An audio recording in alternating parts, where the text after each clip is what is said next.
ആയിട്ടുള്ള കറണ്ട് ഇതിലുണ്ടാവുള്ളൂ. അത് രണ്ടാമത് തിരിച്ചു വരണ്ടല്ലോ, അതിനുള്ള കറണ്ട് മാത്രമേ ഇതിലുണ്ടാവുള്ളൂ.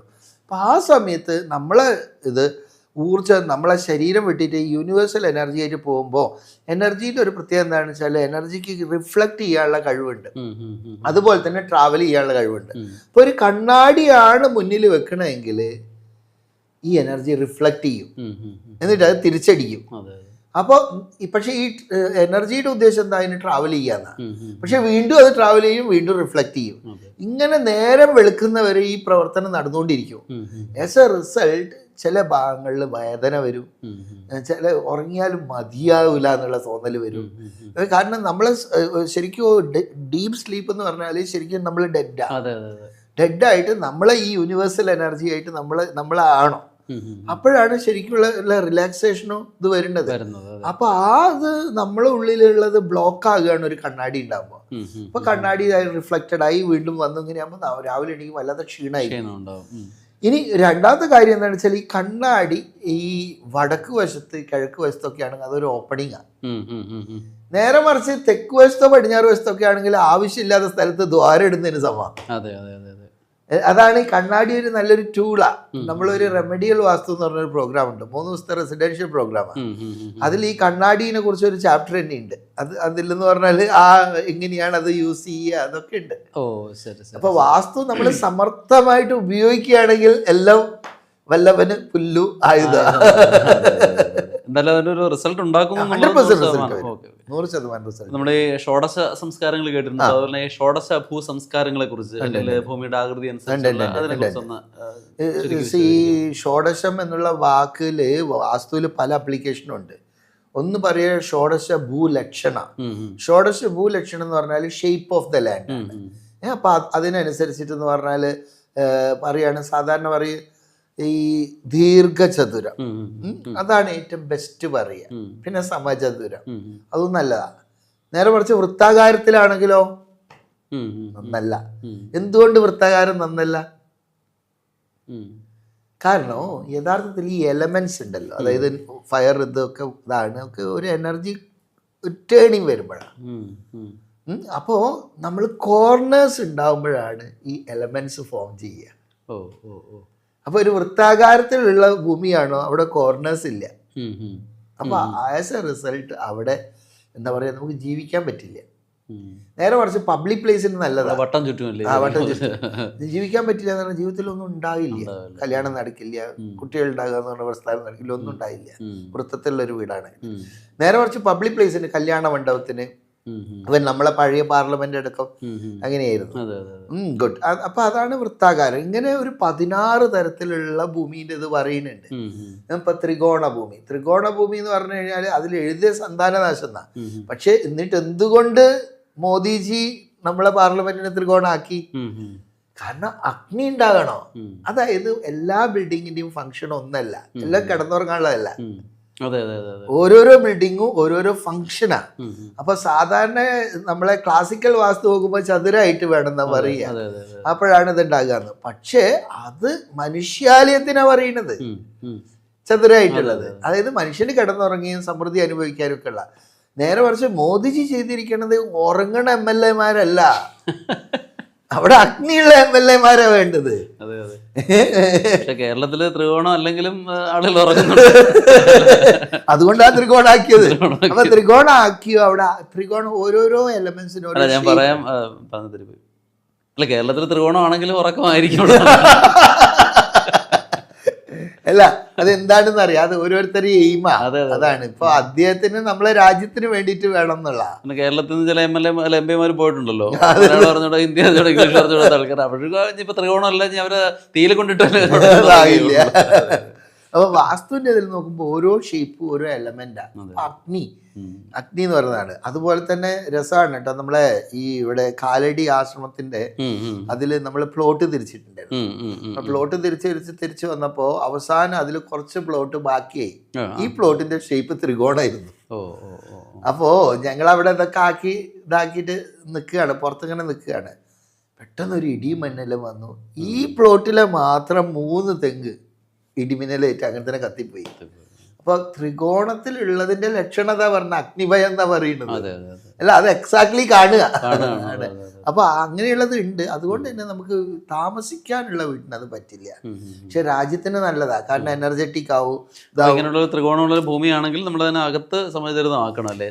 അതാണ് പിന്നെ അതിന്റെ വാസ്തുക്കാരന്റെ പണി. അതാ ഇപ്പൊ ലാൻഡ് പല രീതിയിലായിരിക്കും. അത് ഇങ്ങനെയൊന്നുമില്ല, ചിലപ്പോൾ 8 കോണും 10 കോണും ഒക്കെ ഉണ്ടാവും, അങ്ങോട്ടും ഇങ്ങോട്ടും ഒക്കെ ആയിരിക്കും. എങ്ങനെയുള്ള ഭൂമിനെ ആയാലും മനുഷ്യവാസ യോഗ്യമായിട്ടുള്ള ഒരു റെക്ടാങ്കിൾ ക്രിയേറ്റ് ചെയ്യും. അതാണ് നമ്മളെ പണി.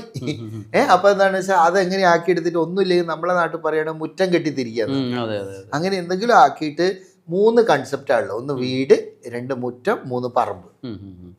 അപ്പോൾ ബാക്കിയുള്ളതൊക്കെ എന്താ പറമ്പാക്കി മാറ്റുകയാണെങ്കിലും കുഴപ്പമില്ല.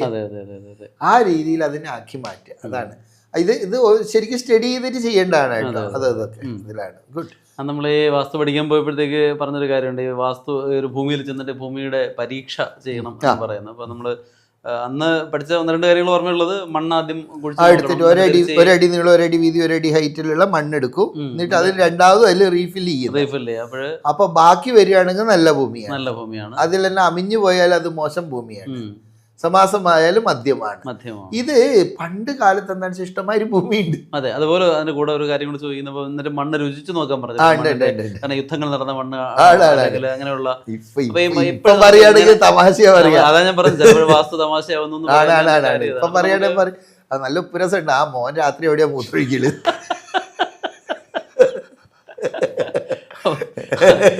അപ്പൊ നമുക്ക് ഭൂമി നമ്മൾ വാങ്ങാൻ പോകുമ്പോൾ അത്യാവശ്യം നമ്മൾ ശ്രദ്ധിക്കേണ്ട ചില കാര്യങ്ങളൊക്കെ ഇതിൽ എന്താണെന്ന് അറിയോ, പണ്ട് കാലത്ത് ചോയ്സ് ഉണ്ടായിരുന്നു. ഇന്നിപ്പോ എങ്ങനെയൊക്കെയോ കുറച്ച് പൈസ ഉണ്ടാക്കിയിട്ടായിരിക്കും ഒരു ബാങ്ക് ലോണൊക്കെ എടുത്തിട്ട് ഇതാണ്. അപ്പൊ ഈ ഭൂമി കൊള്ളില്ല, ഇതാണെന്നൊന്നുള്ള രുചിച്ച് നോക്കിയിട്ടൊന്നും പറയാനുള്ള കാലഘട്ടം അല്ല ഇത്. അപ്പൊ ഇന്ന് കിട്ടിയ ഭൂമിനെ എങ്ങനെ ഉപയോഗപ്പെടുത്തുക. അപ്പൊ ഈ മാനദണ്ഡങ്ങൾ അവിടെ സെക്കൻഡറി ആവുന്നാണോ അങ്ങ് പറഞ്ഞു വരുന്നത്? അത് എന്താണെന്ന് അറിയോ, ഒന്ന് നീടാ, മറ്റേത് ചോയ്സ് ഒരുപാടാ. ഇന്നിപ്പോ ചോയ്സ് ഇല്ല, കിട്ടിയതിനെ എങ്ങനെയാ നന്നാക്കി എടുക്കാന്ന്. അപ്പൊ ഏത് കിട്ടിയാലും വാസ്തുപ്രകാരം നന്നാക്കി എടുക്കാൻ പറ്റും. അതിൽ തന്നെ ഒരു 7 തരത്തിലുള്ള ഭൂമിനെ ശുദ്ധിയാക്കേണ്ട ലക്ഷണം പറയുന്നുണ്ട്. പിന്നെ ചില കാര്യങ്ങളുണ്ട്, അതായത് പറഞ്ഞപ്പോ ഇപ്പോ വടക്ക് നോക്കിക്കനുസരിച്ച് വീടുണ്ടാക്കുക. വടക്ക് നോക്കിക്കനുസരിച്ച് വീടുണ്ടാക്കണം എന്നുണ്ടായാലും നമ്മൾ വടക്ക് നോക്കി വെച്ചിട്ട് അതിന് കറക്റ്റായിട്ട് കിട്ടുന്നുണ്ടോ എന്ന് നോക്കണം. പക്ഷെ എല്ലാ ഭൂമിയിലും അത് കിട്ടിയെന്ന് വരില്ല. അപ്പോഴാണ് വിദിശ എന്ന് പറയുന്നത് വരിക. ഇപ്പൊ ചെറിയൊരു സിമ്പിൾ അതിനെ കൊണ്ട് പ്രശ്നം എന്താണെന്ന് വെച്ചാൽ, ഇപ്പൊ നമ്മളൊരു ബസ്സിൽ പോവുക. അപ്പൊ ബസ് ഈ രീതിയിലാണ് പോകണം, നമ്മളും ഇരിക്കണോ ഈ രീതിയിലാണ് സ്വസ്ഥ. അതായത് ഭൂമിന്റെ ഒഴുക്കിന് നമ്മൾ ഇലയുണ്ട. നേരെ ബസ് ഇങ്ങോട്ട് പോകണു, നമ്മളെ ഡ്രൈവർ അപ്പുറത്തുള്ള സൈഡ് സീറ്റിൽ ഇങ്ങനെ ചെരിഞ്ഞിട്ടാണ് ഇരിക്കുന്നെങ്കിൽ അതിൻ്റെതായ അസ്വസ്ഥ ഉണ്ടായി. ഇതേപോലെ നമ്മൾ ഈ അലൈൻ ചെയ്തതിന് കറക്റ്റായിട്ടാണ് വീട് വെക്കണമെങ്കിൽ നമുക്ക് ഒരുപാട് ഗുണം വരും. ഇല്ല എങ്കിൽ എന്താണെന്ന് വെച്ചാൽ പ്രശ്നമൊന്നുമില്ല, ഇതിൻ്റെതായിട്ടുള്ള ഇമ്പാക്ട്സ് അവിടെ എങ്ങനെ അനുഭവിച്ചുകൊണ്ടിരിക്കും. അതാണ് വിദിശേന്റെ പ്രശ്നം പറയാ. അപ്പൊ ഇങ്ങനെയുള്ള കാര്യങ്ങളിൽ മാത്രം നമുക്ക് ഭൂമി തെരഞ്ഞെടുക്കുമ്പോൾ പറ്റുമെന്ന് നോക്കണം. ഭൂമി തെരഞ്ഞെടുക്കുമ്പോൾ പറ്റുമെന്ന് ചോദിക്കുകയാണെങ്കിൽ തിയററ്റിക്കലി എന്റെ ക്ലാസ് പറയുമ്പോൾ 5 സാധനം പറയുന്നുണ്ട്. ഒന്ന് ഭൂമിന്റെ ഗുണം. ഭൂമിന്റെ ഗുണം എന്ന് പറഞ്ഞാൽ ഉയർച്ച താഴ്ച അതൊക്കെ പെടും. 2 ജലഗുണം എന്ന് പറയും. ജലഗുണം എന്ന് പറഞ്ഞാൽ ജലത്തിന്റെ സാമീപ്യം, അവിടെ അരുവി ഒഴുകുന്നുണ്ടോ, കുടിവെള്ളം കിട്ടുമോ, ഇതൊക്കെ നോക്കണം. അതുപോലെ തന്നെ എന്ന് പറഞ്ഞാൽ അതിലിപ്പോ നമ്മൾ പോയപ്പോ അവിടെ ഒരു കിണറുണ്ട്. ആ കിണർ ഏത് കോണിലാ, ഇനി അഗ്നികോണിലൊക്കെയാണ് കിണറുണ്ടെങ്കിലാണ്, അതുകൊണ്ടാണ് അയാളെ സ്ഥലം വിൽക്കാൻ കാരണം അല്ല. അപ്പൊ അതാണ് ജലഗുണം എന്ന് പറഞ്ഞാൽ പ്രസൻസ് ഓഫ് വാട്ടർ എങ്ങനെയാണെന്നുള്ള നമ്മൾ അറിയണം. പിന്നെ പറയും ഫ്ലോറ ആൻഡ് ഫോണ, അതായത് പറഞ്ഞാൽ വൃക്ഷഗുണം എന്ന് പറയും. അതായത് ജീവജാലങ്ങള് കുറേ എന്താ മുള്ളുള്ളത്, അതുമാതിരി തന്നെ വിഷങ്ങള് ഒക്കെ ഇതാകണമെങ്കിൽ അത് ആ ഭൂമി നോക്കിയിട്ട് എടുക്കണം, അല്ലെങ്കിൽ അതിനുള്ള മറുമരുന്ന് കൊടുക്കണം. പിന്നെ പറയാ സോഷ്യൽ, അതായത് സാമൂഹിക ഗുണം. ഇതൊരു വളരെ പ്രധാനമാണ്. ഇപ്പൊ നമ്മള് രാവിലെ തന്നെ സുന്ദര കുട്ടപ്പനായിട്ട് പണിക്കൊക്കെ പോകും, മക്കളെവിടെയാ അവിടെ തന്നെയാ. അപ്പൊ അവരാരുമായിട്ടാ കൂട്ടുകൂടുക. അപ്പൊ നമ്മളൊരു കോളനീന്റെ അടുത്തൊക്കെയാണ് വീട് ഉണ്ടാക്കുന്നത്. അങ്ങനെയാണ് നമ്മൾ പോയി തിരിച്ചു വരുമ്പോഴത്തേക്ക് കുറെ പുതിയ വേർഡുകളൊക്കെ നമുക്ക് പഠിക്കാൻ പറ്റും. അല്ല, അതാണ് പറയുന്നത്. അതിന് പറയും എന്താ സാമൂഹികമായിട്ടുള്ള ഗുണം എന്ന് പറയും. അതായത് എവിടെ നിങ്ങൾ വീട് ഉണ്ടാക്കണം. ഏറ്റവും വലിയ സാമൂഹിക ഗുണം കിട്ടുന്ന സ്കൂളുകളിൽ നിന്നാണ്. അതാണ് അതിപ്പോ അത് വീടിനെ കാട്ടി കൂടുതൽ അവിടെ അല്ല പറയുന്നത് എന്താണെന്ന് വെച്ചാൽ അപ്പൊ വീടിന് അതാണ്. പിന്നെ പറയുക എന്താണെന്ന് വെച്ചാൽ വളരെ ഇമ്പോർട്ടൻ്റ് ആണ് ഈ കാലത്ത് നിയമപരമായിട്ടുള്ള ഗുണം. ഇത് എന്ത് ഭൂമിയാണ്, തരംതിരിച്ചിരിക്കണ എന്താണ്, പട്ടയുണ്ടോ, അതൊക്കെ നോക്കിക്കൊള്ളോ. വാസ്തു ആണെന്നൊന്നും പറഞ്ഞിട്ട് കാര്യമില്ല. എങ്ങനെയാണ് അതിന്റെ നിയമപരമായിട്ടുള്ള സാധ്യതകൾ, ഈ 5 നമ്മൾ നോക്കണം ഒരു ഭൂമി എടുക്കുകയാണെങ്കിൽ. അതുപോലെ ഈ വസ്തുവിന്റെ നമ്മൾ ഈ വീട് തുടങ്ങുന്ന സമയത്ത് ഉണ്ടെന്ന ഈ നാദങ്ങളെ കുറിച്ച് പറയുന്നുണ്ട്. അപ്പം ഇടിനാദം, അതുപോലെ തന്നെ മംഗളനാദങ്ങൾ കേട്ട് കഴിഞ്ഞാൽ അപ്പം അങ്ങനെ ഈ അത്രയും ലക്ഷണങ്ങൾ നോക്കി ആണോ ഇപ്പം ഇത് ചെയ്യുന്നത് എന്നുള്ളതാണ്. അത് ഈ ലക്ഷണം പറയണത് 1 പോസിറ്റീവാണ്, 2 നെഗറ്റീവാണ്. ലക്ഷണം നമുക്ക് കാണിച്ചു തരികയാണ് ഇന്ന ഉണ്ട് എന്നുള്ളത്. അപ്പോൾ പണ്ട് പറയുകയാണെങ്കിൽ എന്ന് പറഞ്ഞാൽ നല്ല ഭൂമിയുടെ ലക്ഷണം പറ്റുന്ന ആ ഭൂമിയിൽ കാല് വെക്കുമ്പോൾ ഒരു ആരവം മുഴങ്ങണം എന്നാ പറയുക, അതാണ് നല്ലതെന്നാ പറയുക. പക്ഷെ ഇപ്പൊ ഇടി വെട്ടുന്നുണ്ട്, ഇതൊക്കെ നമുക്ക് നേരത്തെ പറഞ്ഞ കാര്യത്തെ ലക്ഷണ ശാസ്ത്രത്തിന്റെ ഇതിൽ വരുന്നതാണ്. ഇപ്പോഴത്തെ സ്ഥപതികൾ നോക്കിയാലും ശരി, നമുക്ക് അപ്ലിക്കേഷൻ വലിയ ബുദ്ധിമുട്ടാണ്. അത് കിട്ടും, അത് ഇന്നതാണ്. ഇപ്പൊ പറയാണ് ഒരു എല്ലിന്റെ ശല്യം എന്ന് പറയുന്നത്. അപ്പൊ ഇന്ന ഭാഗത്തുനിന്ന് ഇന്ന ശബ്ദം കേട്ട് കഴിഞ്ഞാൽ അവിടെ എല്ല് ഉണ്ടാവുന്നുണ്ട്. അതൊക്കെ ഉണ്ട്, ശാസ്ത്രമുള്ള തന്നെയാണ്, അത് ഉണ്ടാവുകയും ചെയ്യും. പക്ഷെ അതൊക്കെ എന്ന് പറഞ്ഞാൽ ഈ കാലഘട്ടത്തില് എല്ലുണ്ടായാലും ശരി അതിന്റെ മറിമരുന്ന് കൊടുത്തിട്ട് വേണം നമ്മൾ ചെയ്യാൻ, അതേ പറ്റുള്ളൂ. അല്ലാണ്ട് നമുക്കിപ്പോ അതുകൊണ്ട് അത് കൊള്ളില്ല, ഇത് ദോഷമാണ്, ഇതൊന്നും പറയുന്നത് ഇപ്പൊ വലിയ കാര്യമില്ല. സ്ഥപതി ഒരുപാട് കടമ്പെടുത്തം പിടിച്ച ഈ ഓണർ സ്ഥപതി അങ്ങ് മാറ്റും, വേറെ ആളെ നോക്കും.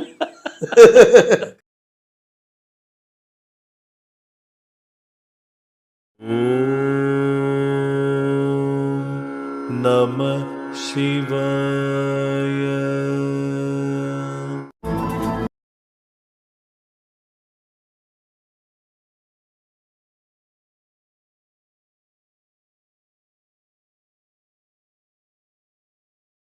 ഒരു വാസ്തുശാസ്ത്ര പണ്ഡിതനായി മാറുക, വെറുതെ അല്ല റിസൾട്ട് കൊടുക്കുന്നത്. കാരണം എന്ന് പറഞ്ഞാൽ ഇത് വെറും ദോഷം പറയാന്നുള്ളതാണിത്. അത് വിട്ടിട്ട് എങ്ങനെയാണ് ഒരു റിസൾട്ട് കൊടുക്കുന്ന ആളായി മാറുന്നത്, ആ രീതിയിലാണ് വാസ്തുഭാരതിന്റെ കോഴ്സുകൾ. ഇപ്പോൾ ഇതിൽ ലോങ് ടേം കോഴ്സും ഉണ്ട്, ഷോർട്ട് ടേംസും ഉണ്ട്. ഇപ്പോൾ എന്ന് പറഞ്ഞാൽ ഏറ്റവും ഒരു 3 ദിവസത്തെ പ്രോഗ്രാം ഉണ്ട്. ഇനിയിപ്പോൾ വരാൻ പോകുന്നുണ്ട് കേട്ടോ, ക്രിസ്മസിന്റെ സമ്മാനമായിട്ടുണ്ട്. വലിയ ഫീസാണ്, 9 രൂപയാണ് ഫീസ്. 9 രൂപ കൊണ്ട് വാസ്തു പഠിക്കുക. അതാണ് പറയുന്നത്. അതായത് ഒരു ജനങ്ങളിൽ ഒരു അവയർനെസ് ഉണ്ടാക്കുക. 3 ദിവസമാണോ? വെറും 3 ദിവസമാണ്. ഫുൾ ടൈം ആണോ? ഇല്ല, അത് രാവിലെ നമുക്ക് ഒരു നോട്ട്സ് ഇങ്ങനെ വരും, നമ്മളെ വാട്സപ്പിലെ വരിക, കുറെ വാസ്തുവിനെ കുറിച്ചുള്ള നോട്ട്സ് വരും. പിന്നെ രാത്രി ഒരു സൂം ഒരു ക്ലാസ്സും ഉണ്ടാവും. അപ്പൊ നിശാന്തൊപ്പിൽ ഞാൻ തന്നെ വരും, ക്ലാസ് എടുക്കും, ആളുകൾക്ക് ചോദ്യം ചോദിക്കുക, അതൊക്കെ ആയിട്ട്. അങ്ങനെ ഒരു 3 ദിവസം കൊണ്ട് അത്യാവശ്യം നമുക്ക് ഒരാൾക്ക് ഈ പറഞ്ഞ ദരിദ്രൻ എന്നുള്ള അവസ്ഥയിൽ നിന്ന് മാറി സമ്പന്നൻ എന്നുള്ളതിലേക്ക് ഒരു പാത്ത് കിട്ടും, കുറെ അറിവുകൾ നമുക്ക് കിട്ടും. അതാണ് ഇത്. 9 രൂപ എന്താണെന്ന് ചോദിച്ചു കഴിഞ്ഞാല് സത്യം പറഞ്ഞപ്പോ ഒരു ചായ പോലും കിട്ടൂല 9 രൂപക്ക്. പക്ഷെ അതൊരു എന്നാലെങ്കിലും ആളുകൾ ഈ തെറ്റിദ്ധാരണയിൽ നിന്ന് മാറിയിട്ട് റിയാലിറ്റി മനസ്സിലാക്കട്ടെ എന്നുള്ള ഉദ്ദേശത്തിലാണ്. അതേപോലെ തന്നെ 1 ഇയർ ഡിപ്ലോമ എന്ന് പറയും. ഡിപ്ലോമ എന്ന് പറഞ്ഞാൽ ശരിക്കും ഒരു വാസ്തു കൺസൾട്ടന്റ് ആയി മാറാനുള്ള കോഴ്സാണ്. 1 വർഷം കൊണ്ട് ഇതൊക്കെ പഠിച്ചു നല്ല ആളുകൾ ചോദ്യം ചോദിക്കുന്നതിന് ആൻസറും ഒക്കെ പറ്റുന്ന ഒരു ഇതായി മാറുക. ഇതുപോലെ പല ടൈപ്പ് ഉണ്ട്. പിന്നെ അങ്ങ് പറഞ്ഞ പെൻഡുലം എന്ന് പറയുന്നത് ഒരു ഒരു ഒരു അത്ഭുതം ഉണ്ടാക്കുന്ന കോഴ്സാണ്. ഇത് തള്ളില്ല കേട്ടോ.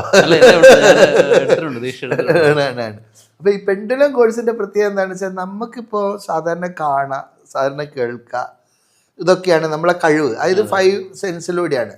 അപ്പോൾ പക്ഷെ ഞാൻ അങ്ങനെ വിചാരിച്ചായിരുന്നു കേട്ടോ, ഈ വിചാരം എന്ന് പറയുന്നതിനെ ഡീകോഡ് ചെയ്യാൻ പറ്റുമോ? അത് ഡീകോഡ് ചെയ്യാനുള്ള ടൂളാണ് പെൻഡുലം. ഇപ്പം നമുക്കൊരു സാധനം വെച്ച് മറന്നുപോയി, നമുക്ക് മറന്നുപോയി. ആര്? നമ്മളെ കോൺഷ്യസ് മൈൻഡിൽ അതില്ല, പക്ഷെ സബ് കോൺഷ്യസ് മൈൻഡിൽ അത് ഉണ്ടാവും. അപ്പോൾ ഒരു പെൻഡുലം ഉപയോഗിച്ച് കഴിഞ്ഞാൽ നമുക്കത് കണ്ടുപിടിക്കാൻ പറ്റും. ഇങ്ങനെ ഓരോരോ വാസ്തുവിലാണെങ്കിൽ വെള്ളത്തിന്റെ പ്രസൻസ് കണ്ടുപിടിക്കാനും കിണറൊഴിക്കാനൊക്കെ ഉപയോഗിക്കണം. അതുപോലെ തന്നെ നമ്മളെ നിത്യജീവിതത്തിലുള്ള ഓരോരോ ഇതിന് ഈവൻ ഭക്ഷണത്തിന് വിഷബാധ ഉണ്ടോന്ന് വരെ നമുക്ക് അറിയാൻ പറ്റും. എനർജി ബ്ലോക്കുകളും എല്ലാം പറയാൻ പറ്റും. അതുമാതിരി തന്നെ ഹീൽ ചെയ്യാനും പറ്റും. അങ്ങനെ ക്ലാസ്സുകൾ ചെയ്യുന്നുണ്ടല്ലേ? ഉണ്ട്. ഒരൊറ്റ ദിവസത്തെ കോഴ്സാ. ഒറ്റ ദിവസം രാവിലെ ഒരു 9 മണിക്ക് തുടങ്ങും, വൈകിട്ട് 6 മണി വരെ. അപ്പൊ രാവിലെ വരുന്ന ആളായിരിക്കില്ല നിങ്ങൾ വൈകുന്നേരം പോകുമ്പോൾ. അതെന്താണെന്ന് വെച്ചാൽ ഒരൊറ്റ ദിവസം കൊണ്ട് സാധാരണ ഇതിൽ തൃശ്ശൂരാണോ? തൃശ്ശൂരാണ് വെക്കാറ്, കാരണം കേരളത്തിന്റെ നടുവാണ്. അപ്പൊ എല്ലാ ഭാഗത്തുനിന്നും വരാൻ സൗകര്യം ഉള്ളത് കൊണ്ടാണ് തൃശ്ശൂർ എടുത്തത്. അപ്പോൾ എല്ലാ ഭാഗത്തു നിന്നാണെങ്കിൽ അതുകൊണ്ടാണ് വാസ്തുഭാരതി തൃശ്ശൂർ സ്ഥാപിച്ചത്. അപ്പൊ എന്താണെന്ന് വെച്ചാൽ എല്ലാവർക്കും വരാന്നുള്ളത്. എൻ്റെ വീട് ശരിക്കും കോഴിക്കോടാണ്, പക്ഷെ കോഴിക്കോട് നിന്ന് തൃശ്ശൂരേക്ക് മാറാൻ കാരണം അതാണ്, ലോകൾക്ക് എല്ലാവർക്കും വരെ. പിന്നെ എൻ്റെ പ്രൊഫഷൻ്റെ ഒരു പ്രശ്നമുണ്ട്, ആർക്കും വീടും കൊണ്ട് എൻ്റെ അടുത്ത് വരാൻ പറ്റുമല്ലോ, ഞാൻ അങ്ങോട്ട് പോകണല്ലോ. അപ്പൊ കൺസൾട്ടിങ്ങിന് പോകാനും ഒക്കെ സൗകര്യം അതായിട്ട്, അതുകൊണ്ടാണ് തൃശ്ശൂരായത്. ശരി ശരി ശരി ശരി. അപ്പോൾ എന്തായാലും തൽക്കാലത്തേക്ക് നമുക്കൊരു ക്ലോസിംഗ് നോട്ട് പറയേണ്ടിയിരിക്കുന്നു. കാരണം അപ്പോൾ ഏതാണ്ട് 3 മണിക്കൂറായി നമ്മൾ ഇരുന്നിട്ട്. ഇതിന് മുമ്പ് നമ്മൾ 2 മണിക്കൂർ വീഡിയോ ഉണ്ടായിരുന്നു. അതെ അതെ, നല്ലൊരു കടൽ പോലത്തെ സബ്ജക്റ്റ് ആണ്. അന്ന് ചോദിച്ച ഒരു ചോദ്യവും ഞാനൊന്ന് റിപ്പീറ്റ് ചെയ്തില്ല. ഞാനും കരുതി എങ്ങനെയാണ് ഇത്രയും വിദഗ്ധമായിട്ടുള്ള ചോദ്യങ്ങൾ. അപ്പൊ അത് സംഭവിക്കുന്നതാണ്. അന്ന് നമ്മൾ കേരളത്തിന്റെ നമ്മൾ ഈ ഡേറ്റ് പ്ലാൻ ചെയ്തിട്ട് തന്നെ ഒരു ദിവസമേ ആവുന്നുള്ളൂ. അപ്പൊ ഇവിടെ വന്നിട്ട് നമ്മള് നേരെ സെഷനിൽ ഇരിക്കുകയാണ് സംഭവിച്ചിട്ടില്ല. പിന്നെ അപ്പൊ എന്തായാലും അങ്ങേക്ക് എന്താണ് ഇന്റർവ്യൂവിനെ കുറിച്ചുള്ള അഭിപ്രായം കൊണ്ടൊന്ന്? എനിക്ക് ഇതൊരു ആവശ്യമാണിത്. അതെ അതെ. ഇപ്പോ ESP ഈ ചാനലുണ്ടല്ലോ, ശരിക്കും പറയാം കുറേ ആളുകൾ ഈ ബുദ്ധി രാക്ഷസന്മാരായിട്ടുള്ള ആളുണ്ട്. ഈ ഉറക്കം നടിക്കുന്നവരെ ഉണർത്താനാ പടി. ഉറങ്ങുന്നവനെ നമുക്ക് ഉണർത്താം, പക്ഷെ ഉറക്കം നടിക്കുന്നവനെ ഉണർത്താൻ വലിയ പണിയാണ്. അതിൽ വരുന്ന ഒരു വലിയ വിഭാഗമാണ് നമ്മളെ ഈ ബുദ്ധി രാക്ഷസന്മാര്. അപ്പോൾ ഒന്നും വിചാരിക്കരുത് കേട്ടോ. അപ്പോൾ ഈ ഞാനിത് പറയാൻ കാരണം എന്താ, ചിലപ്പോൾ ഇതിൽ നമ്മളെ ഈ ചാനലിൽ നിന്നുള്ളത് കണ്ടിട്ട് എനിക്ക് കുറേ കോളുകൾ വരാറുണ്ട്. അപ്പോൾ അധികം ഒരു സ്റ്റാൻഡേർഡ് ഒരു വിദ്യാഭ്യാസം ആയാലും ശരി, പഠനമായാലും ശരി, ഇങ്ങനെ ചിന്തിക്കണൊക്കെ ഒരു വിഭാഗം. പക്ഷെ ഈ വിഭാഗം സാധാരണഗതിയിൽ ബുദ്ധിയിൽ ബ്ലോക്കാ. അവർ പുതിയൊന്നും എടുക്കില്ല. കാരണം എനിക്കറിയാം, ഇപ്പൊ നമ്മള് സെൻ കഥ പറഞ്ഞ മാതിരിയാണ്, ചായ കപ്പിലേക്ക് ഇങ്ങനെ ഒഴിച്ചുകൊണ്ടിരിക്കുകയാണ്. അപ്പൊ ചായ നിറഞ്ഞ കപ്പിലേക്ക് പിന്നെ ഇങ്ങനെ ഒഴിക്കുക. അപ്പൊ ഈ നമ്മൾ ഈ ചാനലിലൂടെ കുറെ ആളുകളുടെ ആ ഒരു കപ്പ് ഒഴിപ്പിക്കാൻ കഴിഞ്ഞിട്ടുണ്ട്. അത് അങ്ങയുടെ ഒരു ശൈലി ഉണ്ടല്ലോ, എല്ലാവർക്കും ഇഷ്ടപ്പെടുന്ന ഒരു ശൈലി, എല്ലാവരും വിളിച്ചിരുത്തത്. അതുകൊണ്ട് എന്താണെന്ന് വെച്ചാൽ കുറേ ആളുകൾക്ക് ഈ എന്താ പറയുക, ഈ പറയതാണ് ഈ പാവപ്പെട്ടവനെ എങ്ങനെയെങ്കിലും രക്ഷപ്പെടുത്താം, പക്ഷെ എല്ലാം ഉള്ളവനെ രക്ഷപ്പെടുത്താൻ വലിയ പണിയാണ്. അപ്പോൾ ഈ അറിവുള്ളാകുക എന്ന് പറഞ്ഞവന് എന്തെങ്കിലും ഇന്നതാണ് റീസൺ എന്ന് പറയാൻ പല അങ്ങനെയുള്ള ഓരോ ആളുകളെയും വിളിച്ചിരുത്തി അങ്ങ് ചോദ്യം ചോദിക്കുമ്പോൾ എന്താണെന്ന് വെച്ചാൽ അതൊരു പുതിയ ഏരിയകൾ തുറക്കുക. ഞാനധികം കാണാറുണ്ട് കേട്ടോ. അത് എനിക്കും കുറെ പുതിയ അറിവുകൾ കിട്ടാറുണ്ട്. അല്ല, നമ്മൾ പറയുന്ന കാര്യം നമ്മുടെ ഓരോ എപ്പിസോഡിലും മിനിമം ഒരു പുതിയ കാര്യമെങ്കിലും അല്ല സംഭവിക്കുന്നതാണ്. അതെ, പക്ഷെ അത് കറക്റ്റ്ലി ഇതാണ്. ഇപ്പൊ സൈക്കോളജി ആയാലും ശരി, ഇനിയിപ്പോ ഈ ഇങ്ങനെയുള്ള എന്താണ് അതീന്ദ്രിയ വിഷയങ്ങളായാലും മോഡേൺ ഫിസിക്സ് ആയാലും ശരി, എല്ലാം അതിലും പ്രതിപാദിക്കുന്നുണ്ട്. അതുപോലെ തന്നെ ഇതിൻ്റെയൊക്കെ ഒരു സയന്റിഫിക് റീസണിങ്ങും കൊണ്ടുവരാൻ കഴിയുന്നുണ്ട്. അതായത് പ്രൂവൻ സക്സസ് മെത്തേഡായി വരുന്നുണ്ട്. അല്ല, എനിക്കിപ്പോ എന്നെയും വിളിച്ച എത്രയോ വാസ്തുക്കാരുണ്ട്, അങ്ങ് എന്നെയാണ് സെലക്ട് ചെയ്തത്. എനിക്ക് തോന്നുന്നു കുറെ കൂടി ആ ഒരു സയന്റിഫിക്കലി, കാരണം എന്റെ ജീവിതത്തിൽ അബണ്ടൻസ് കൊണ്ടുവന്നതാണ്. കാരണം എന്റെ ഏറ്റവും ഇതായിട്ടുള്ള ആരാധനായ ഗുരുദേവ് ശ്രീ രവിശങ്കർ. കാരണം അദ്ദേഹത്തിന്റെ നമ്മളിപ്പോ എത്ര വിഷമിച്ചിരുന്നാലും അദ്ദേഹത്തിന്റെ മുഖത്ത് നോക്കുമ്പോൾ ചിരി വരും. അതാണ് ഏറ്റവും പ്രധാനപ്പെട്ട കാര്യം. തീർച്ചയായിട്ടും. കാരണം നമ്മുടെ ഈ ഹിന്ദു ആത്മീയ പഥത്തില് പല ആളുകളും സന്യാസ വേഷം കെട്ടി നടക്കുന്ന ആൾക്കാരാണ്. പക്ഷെ അവരെ മുഖത്ത് നോക്കി കഴിഞ്ഞാൽ കൈപ്പൊക്കെ പിടിച്ചാണ് കാര്യം. അവര് പെട്ടുപോയി, അവരേ നിരാശരാണ്. പിന്നെ എങ്ങനെയാണ് മറ്റുള്ളവർക്ക് സന്തോഷം കൊടുക്കുന്നത്? ഗുരു ഓഫ് ജോയ് അല്ലെങ്കിൽ ഗുരു ഓഫ് എൻലൈറ്റ്മെന്റ് എന്ന് പറയുന്നത് പൂജ്യ ഗുരുദേവാണ്. അപ്പൊ അദ്ദേഹം വഴിയാണ് അദ്ദേഹത്തിന്റെ എത്തുന്നത്. എന്റെ വീട്ടിൽ വന്നു ചെയ്തു. അതിന്റെ ഒരു ഇതുകൊണ്ടാണ് ഞാൻ അദ്ദേഹത്തിനെ അതായത് സംഭവിക്കേണ്ടതാണ്, ഈ ഒരു നിമിഷം സംഭവിക്കേണ്ടതാണ്. അപ്പൊ എന്തായാലും ഈ ഒരു നിമിഷം ഇങ്ങനെ സാധ്യമാക്കിയതിന് അറിയാവുന്നതും അറിഞ്ഞുകൂടാത്തതുമായ എല്ലാ നിമിത്തങ്ങൾക്കും സാദര പ്രണാമം. എന്തായാലും ഇതിവിടെ ഒരു ഫുൾ സ്റ്റോപ്പ് അല്ല, കാരണം ഒത്തിരി കാര്യങ്ങൾ നമുക്ക് ഒരിക്കലും ഇരിക്കാം. നമുക്ക് ഏതായാലും ഇങ്ങനെ ഒരു അവസരം തന്നതിന് വളരെയധികം നന്ദിയുണ്ട്. അത് മാത്രമല്ല, ഒരു ചിരിച്ച മുഖത്തോടു കൂടിയെല്ലാം അങ്ങ് അങ്ങ് പങ്കുവെക്കണ്. അതുമല്ല, ഇന്ന് ഉദ്ദേശം വളരെ പ്യുവറാണ്. അതൊരു വലിയൊരു സാധനമാണ്. അതായത് നല്ലത് കൊടുക്കുക, ഭംഗി കൊടുക്കുക. അതൊരു എന്നെയും അതിൻ്റെ ഭാഗമാക്കിയതിന് ഒരുപാട് നന്ദി. Thank you very much.